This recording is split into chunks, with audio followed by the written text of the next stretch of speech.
Good morning everyone. ये हमारी influenza की क्लास थर्ड है, पार्ट थर्ड। इसमें हम लोग इसकी डायग्नोसिस पढ़ेंगे, ट्रीटमेंट, प्रिवेंशन, कॉम्प्लिकेशन, ये सब हम इसमें पढ़ने वाले हैं।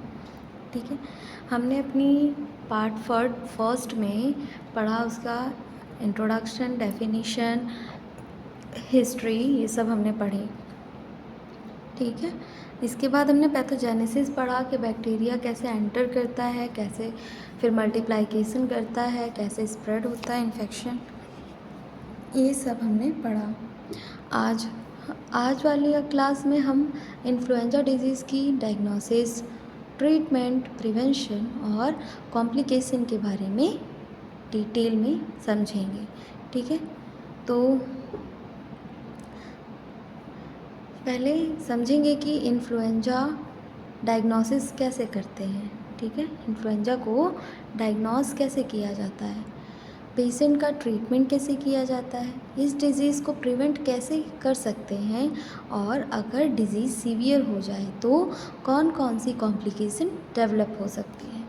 डायग्नोसिस ऑफ इन्फ्लुएंजा, हमारा पहला पॉइंट क्या है, डायग्नोसिस ऑफ इन्फ्लुएंजा।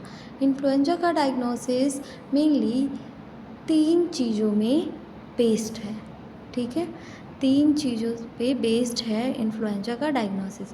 पहला है क्लिनिकल इवेल्युएशन, दूसरा फिज़िकल, तीसरा है लेबोरेटरी। ठीक है, तो पहला देखते हैं क्लिनिकल इवेल्युएशन में।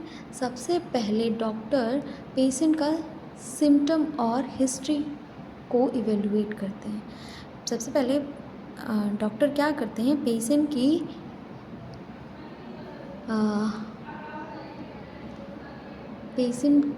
की सिम्टम्स और हिस्ट्री और कंडीशन को इवेलुएट करते हैं। ठीक है, इन्फ्लुएंजा में सिम्टम्स यूजुअली सडनली स्टार्ट होते हैं। इन्फ्लुएंजा में जो सिम्टम्स हैं ये सडनली स्टार्ट होते हैं और इसके कॉमन सिम्टम्स हैं हाई फीवर, चिल्स, कफ, सोर थ्रोट और बॉडी एक और हेडेक, फटीग, ये इसके कॉमन सिम्टम्स हैं। डॉक्टर ये भी चेक करते हैं कि पेशेंट किसी इन्फेक्टेड पर्सन के कांटेक्ट में आया था या नहीं, कम्युनिटी में इन्फ्लुएंजा का आउटब्रेक चल रहा है या नहीं। ठीक है, कम्युनिटी में इन्फ्लुएंजा का आउटब्रेक चल रहा है या नहीं। अगर पेशेंट में सडन फीवर के साथ रेस्पिरेटरी सिम्टम्स प्रेजेंट हैं तो इन्फ्लुएंजा का सस्पिशन होता है। ठीक है, अगर रेस्पिरेटरी ट्रैक्ट, ठीक है, या फिर रेस्पिरेटरी सिम्टम्स प्रेजेंट हैं तो इसका मतलब है इन्फ्लुएंजा है। ठीक है, नेक्स्ट है फिज़िकल एग्जामिनेशन। तो फिज़िकल एग्जामिनेशन में क्या है, क्लिनिकल एग्जामिनेशन के टाइम डॉक्टर पेशेंट को फिज़िकली एग्जामिन करते हैं। क्लिनिकल एग्जामिनेशन के टाइम डॉक्टर क्या करते हैं, पेशेंट को फिज़िकली एग्जामिन करते हैं और क्या क्या चेक करते हैं, टेम्परेचर चेक करते हैं, फीवर प्रेजेंट है या नहीं, ये चेक किया जाता है। नेक्स्ट है रेस्पिरेटरी एग्जामिनेशन। रेस्पिरेटरी एग्जामिनेशन में थ्रोट को एग्जामिन करते हैं। ठीक है, किसको एग्जामिन करते हैं, थ्रोट को एग्जामिन करते हैं, नोज़ में कंजेशन चेक करते हैं। ठीक है, और चेस्ट अस्कल्टेशन करते हैं, चेस्ट अस्कल्टेशन करते हैं। अस्कल्टेशन में डॉक्टर स्टेथोस्कोप से लंग्स की साउंड चेक करते हैं। अस्कल्टेशन में क्या करते हैं डॉक्टर, स्टेथोस्कोप से लंग्स की साउंड को चेक करते हैं। ठीक है, सीवियर केसेस में abnormal lungs sounds severe cases में एबनॉर्मल लंग साउंड्स जैसे व्हीजिंग या क्रैकल्स सुनाई दे सकता है। अगर इन्फ्लुएंजा का केस सीवियर हो गया है तो ऐसे में लंग के साउंड कैसे सुनाई देंगे, लंग्स के साउंड व्हीजिंग या फिर क्रैकल सुनाई देंगे। ठीक है, अब लास्ट है laboratory diagnosis. Laboratory diagnosis test influenza virus infection को कंफर्म करने के लिए किया जाता है। क्या किया जाता है, लेबोरेटरी टेस्ट इस इन्फ्लुएंजा वायरस इन्फेक्शन को कंफर्म करने के लिए किया जाता है। मेन टेस्ट है इसमें rapid antigen detection test, RIDT, rapid antigen detection test. इस टेस्ट में इन्फ्लुएंजा वायरस के एंटीजेंस डिटेक्ट किए जाते हैं। इसमें क्या किया जाता है, इस टेस्ट में इन्फ्लुएंजा वायरस के एंटीजेंस डिटेक्ट किए जाते हैं और इसके फीचर्स फास्ट रिज़ल्ट देता है। इसका फीचर क्या देता है, इसके फीचर्स क्या हैं, फास्ट रिज़ल्ट देता है और अप्रॉक्सीमेटली 10 to 30 मिनट में रिज़ल्ट आ जाता है। इससे क्या होता है, 10 to 30 मिनट में इसके रिज़ल्ट आ जाते हैं। इन्फ्लुएंजा ए और बी को डिटेक्ट कर सकता है। ये क्या कर सकता है, इन्फ्लुएंजा ए और बी को डिटेक्ट कर सकता है।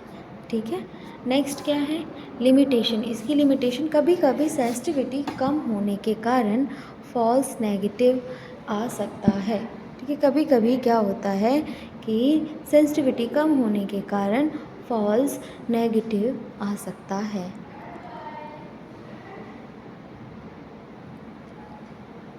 नेक्स्ट है RT-PCR टेस्ट। RT-PCR टेस्ट में क्या है, इन्फ्लुएंजा डायग्नोसिस का हाईली सेंसिटिव और स्पेसिफिक टेस्ट है। RT-PCR इन्फ्लुएंजा डायग्नोसिस का हाईली सेंसिटिव और स्पेसिफिक टेस्ट है। इसमें वायरस का RNA डिटेक्ट किया जाता है। इसमें क्या किया जाता है, वायरस का RNA डिटेक्ट किया जाता है। ये टेस्ट एक्यूरेट होते हैं। ये टेस्ट कैसे होते हैं, एक्यूरेट होते हैं। इन्फ्लुएंजा कंफर्मेशन के लिए कॉमनली यूज्ड होता है। इन्फ्लुएंजा कंफर्मेशन के लिए कॉमनली यूज्ड होता है। नेक्स्ट है वायरल कल्चर। वायरल कल्चर में क्या है, इस मेथड में वायरस को लेबोरेटरी में ग्रो किया जाता है। वायरस कल्चर में क्या होता है, इस मेथड में वायरस को लेबोरेटरी में क्या किया जाता है, ग्रो किया जाता है। इसका यूज़ मेनली रिसर्च पर्पस के लिए होता है, रेफरेंस लेबोरेटरीज़। ठीक है, इसका यूज़ किस लिए होता है, मेनली रिसर्च के लिए होता है, रिसर्च पर्पस के लिए और रेफरेंस लेबोरेटरीज़ के लिए होता है, मेन होता है। ठीक है, इसमें रिज़ल्ट आने में टाइम लग सकता है। इसमें क्या होता है, इसमें रिज़ल्ट आने में टाइम लग सकता है। अब है सेरोलॉजी। सेरोलॉजी क्या है, सेरोलॉजी टेस्ट में एंटीबॉडीज़ डिटेक्ट की जाती हैं। सेरोलॉजी में क्या की जाती है, एंटीबॉडीज़ डिटेक्ट की जाती हैं।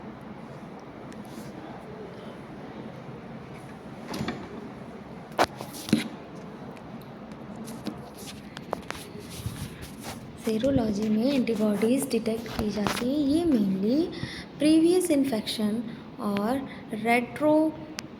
रेट्रोस्पेक्टिव डायग्नोसिस के लिए यूज़फुल होता है। किसके लिए यूज़फुल होता है, प्रीवियस इन्फेक्शन और रेट्रोस्पेक्टिव डायग्नोसिस के लिए यूज़फुल होता है। नेक्स्ट है ट्रीटमेंट ऑफ इन्फ्लुएंजा। हमारा नेक्स्ट टॉपिक है treatment of influenza. Influenza treatment का मेन एम होता है सिम्टम को रिड्यूस करना, डिजीज़ सीवियरिटी कम करना। ठीक है, क्या करता है, सिम्टम को रिड्यूस करना और डिजीज़ सीवियरिटी को भी कम करना। नेक्स्ट है कॉम्प्लिकेशन प्रिवेंट करना, रिकवरी फास्ट करना, कॉम्प्लिकेशन कम करना और रिकवरी फास्ट करना। ट्रीटमेंट को हम 2 पार्ट्स में डिवाइड कर सकते हैं। ट्रीटमेंट को भी हम 2 पार्ट्स में डिवाइड कर सकते हैं, एंटीवायरल थेरेपी और सपोर्टिव थेरेपी। एंटीवायरल थेरेपी में है most effective when started within 48 hour of symptoms onset. ठीक है, इसमें क्या है,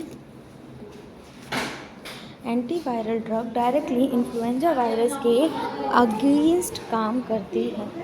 किसके काम करती है, अगेंस्ट काम करती है। ठीक है, ये ड्रग सबसे इफ़ेक्टिव तब होती है जब सिम्टम्स स्टार्ट होते हैं। ये ड्रग इफ़ेक्टिव कब होती है, जब सिम्टम्स स्टार्ट होते हैं 48 आवर के अंदर। कब, 48 आवर के अंदर।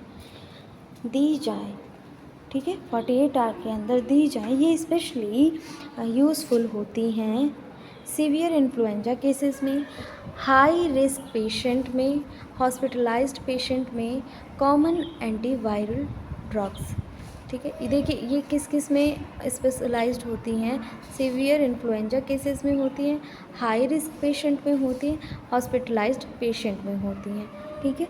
अब देखते हैं कॉमन एंटीवायरल ड्रग्स, कौन कौन से कॉमन एंटीवायरल ड्रग्स होते हैं। ये एक ओरल एंटीवायरल मेडिसिन है, कौन सी, ओसेल्टामिविर, कौन सी है, ओसेल्टामिविर, और जानामिविर, और बेलॉक्साविर, मारबॉक्सिल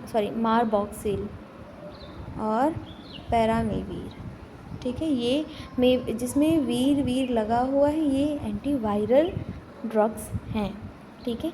और ओसेल्टामिविर ये एक ओरल एंटीवायरल मेडिसिन है, ये न्यूरामिडिनेज एंजाइम को इनहिबिट करती है, जिससे वायरस का रिलीज़ कम होता है, ठीक है।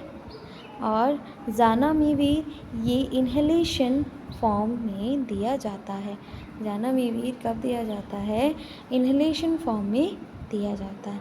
बेलॉक्साविर, मारबॉक्सिल ये वायरल रेप्लिकेशन को इनहिबिट करता है। पैरामिविर क्या है, ये इंट्रावेनस रूट के थ्रू दिया जाता है, ठीक है। अब आते हैं सपोर्टिव ट्रीटमेंट में। सपोर्टिव ट्रीटमेंट में रेस्ट एंड एडिक्वेट हाइड्रेशन, ठीक है। Rest and adequate hydration means patient को प्रॉपर रेस्ट और सफिशिएंट फ्लूइड लेने की एडवाइस दी जाती है, पेशेंट को प्रॉपर रेस्ट और सफिशिएंट फ्लूइड लेने की एडवाइस दी जाती है। हाइड्रेशन फीवर और वीकनेस को मैनेज करने में हेल्प करता है, हाइड्रेशन क्या करता है, फीवर और वीकनेस को मैनेज करने में हेल्प करता है।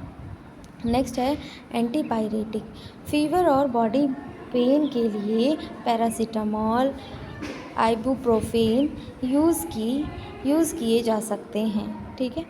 नेक्स्ट है कफ मैनेजमेंट इफ़ नीडेड, तो अगर कफ ज़्यादा हो तो सप्रेसेंट दिए जा सकते हैं। सलाइन गार्गल्स क्या होते हैं, saline gargles for sore throat में सलाइन गार्गल्स रिलीफ प्रोवाइड करते हैं, ठीक है। सोर थ्रोट में सलाइन गार्गल्स क्या करते हैं, रिलीफ प्रोवाइड करते हैं। Nutritional support, balance diet immunity को सपोर्ट करती हैं, बैलेंस डाइट क्या करती हैं, इम्यूनिटी को सपोर्ट प्रोवाइड करती हैं। मैनेजमेंट ऑफ सीवियर केसेस, अब आता है आपका मैनेजमेंट ऑफ सीवियर केसेस। तो अगर इन्फ्लुएंजा सीवियर हो जाए तो पेशेंट को हॉस्पिटल केयर की ज़रूरत हो सकती है, जैसे हॉस्पिटलाइजेशन एंड मॉनिटरिंग, पेशेंट के ऑक्सीजन लेवल, ब्रीदिंग पैटर्न और वाइटल साइन मॉनिटर किए जाते हैं। ऑक्सीजन थेरेपी में अगर पेशेंट को ऑक्सीजन की कमी हो तो ऑक्सीजन प्रोवाइड की जाती है। IV fluid and electrolyte dehydration and electrolyte imbalance को करेक्ट किया जाता है। मैकेनिकल वेंटिलेशन, अगर रेस्पिरेटरी फेलियर डेवलप हो जाए तो वेंटिलेटर सपोर्ट की ज़रूरत पड़ सकती है। और प्रिवेंशन ऑफ इन्फ्लुएंजा, अब इसमें प्रिवेंशन कैसे किया जाता है, तो प्रिवेंशन को देखते हैं। तो प्रिवेंशन है इसमें वैक्सीनेशन, पहला क्या है, वैक्सीनेशन, हमारा प्रिवेंशन में पहला क्या है, वैक्सीनेशन, ठीक है। इन्फ्लुएंजा वैक्सीनेशन प्रिवेंशन का बेस्ट मेथड है। एनुअल इन्फ्लुएंजा वैक्सीनेशन रेकमेंडेड होती हैं स्पेशली एल्डरली पीपल और प्रेग्नेंट वुमेन और हेल्थ केयर वर्कर्स और high risk individual. Vaccine body में एंटीबॉडीज़ डेवलप करता है जो फ्यूचर इन्फेक्शन से प्रोटेक्शन प्रोवाइड करती हैं। नेक्स्ट है हैंड हाइजीन में रेगुलर हैंड वॉशिंग बहुत इम्पॉर्टेंट है। हैंड्स को सोप एंड वाटर से वॉश करें। Alcohol based hand sanitiser use करें।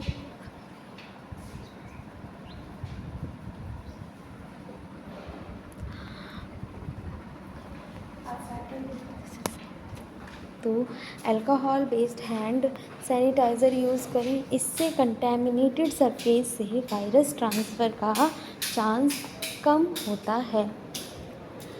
रेस्पिरेटरी हाइजीन कफ और स्नीज़ करते टाइम टिश्यू या एल्बो का यूज़ करें। ठीक है, अगर कफ और स्नीजिंग हो रही है तो टिश्यू या फिर एल्बो का यूज़ करें। ठीक, नेक्स्ट है अवॉइड क्लोज कांटेक्ट। अगर कोई पर्सन इन्फेक्टेड है तो अननेसेसरी क्लोज कांटेक्ट अवॉइड करना चाहिए। ठीक है, क्लोज कांटेक्ट को अवॉइड करें। नेक्स्ट है क्लीन एंड डिसइंफेक्ट सरफेसेस। तो फ्रिक्वेंटली टच्ड सरफेस जैसे डोर हैंडल्स, टेबल्स, फोन्स। ठीक है, जैसे डोर हैंडल्स, टेबल, फोन्स को क्लीन करना चाहिए। और हेल्दी लाइफस्टाइल, स्ट्रॉन्ग इम्यूनिटी के लिए balance diet, adequate sleep, regular exercise important है। Complication of influenza. अब देखते हैं इसके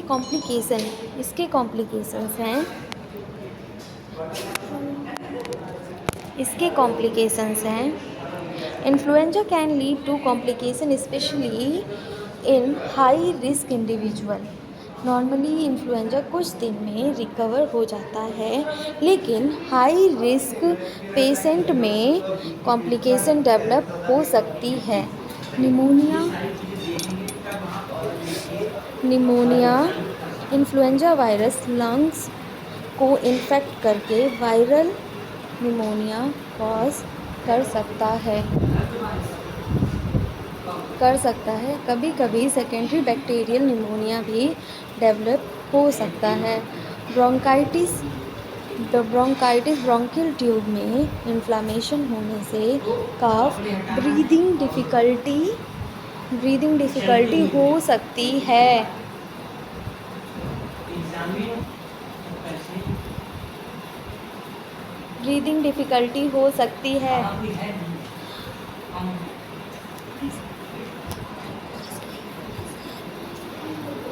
ठीक, फिर इसके बाद साइनसाइटिस होता है। साइनसेस में इन्फेक्शन और इन्फ्लामेशन डेवलप हो सकता है। Otitis media, middle ear infection develop हो सकता है, स्पेशली चिल्ड्रंस में। Exacerbation of chronic disease, influenza existing disease को वर्सन कर सकता है, जैसे अस्थमा और COPD, हार्ट डिजीज़, डायबिटीज़। इन सब कंडीशन में इन्फ्लुएंजा और भी वर्सन कंडीशन कॉज कर सकता है। मायोसाइटिस इन मसल्स में इन्फ्लेमेशन होने के कारण पेन और टेंडरनेस हो सकती है। ठीक है, इंसेफेलाइटिस रेयर केसेस में ब्रेन इन्फ्लेमेशन डेवलप हो सकता है। ये रेयर केस में ब्रेन इन्फ्लेमेशन डेवलप हो सकता है। अब रेस्पिरेटरी फेलियर।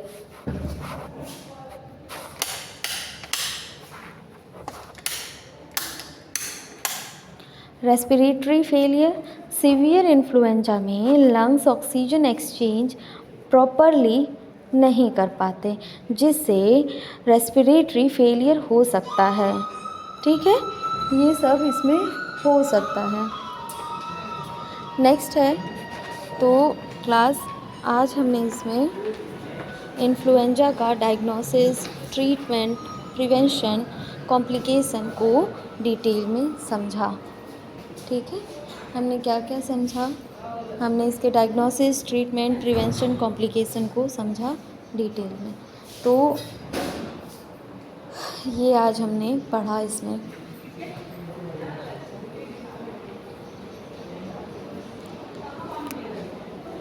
तो आज हमारा इन्फ्लुएंजा टॉपिक ख़त्म हो चुका है। आज हमने इन्फ्लुएंजा को ख़त्म कर दिया है। ठीक है, इन्फ्लुएंजा की डेफिनीशन पढ़ी, introduction, history, sign and symptoms, clinical manifestation, सब कुछ पढ़ा हमने इसमें। इसके पैथोजेनेसिस भी पढ़ लिया। अब बारी है नेक्स्ट डिजीज़ की। ठीक है, तो इसको इन करने से पहले एक नोटिस है आप लोगों के लिए क्लास। अगर आप लोगों ने BAMS, BHMS, BUMS या फिर BNYS किया है तो लीगल वे में प्राइमरी स्टेज पे एलोपैथिक प्रैक्टिस करना चाहते हैं तो एक लीगल गवर्नमेंट कोर्स है जिसके बारे में मैं आपको बता रही हूँ, जिसका नाम है CCH, जो कि 1 साल का कोर्स है, 1 ईयर का कोर्स है और इसकी कंप्लीट फ़ीस है 25,000। इसकी कंप्लीट फ़ीस ओनली 25,000 है। एक और कोर्स है, अगर आपने अपना मेडिकल स्टोर चला रहे हैं, ठीक है, अगर आप लोग अपना मेडिकल स्टोर चला रहे हैं और उसे फार्मा क्लिनिक में चेंज करना चाहते हैं तो आपके लिए बेस्ट है टेलीमेडिसिन कोर्स।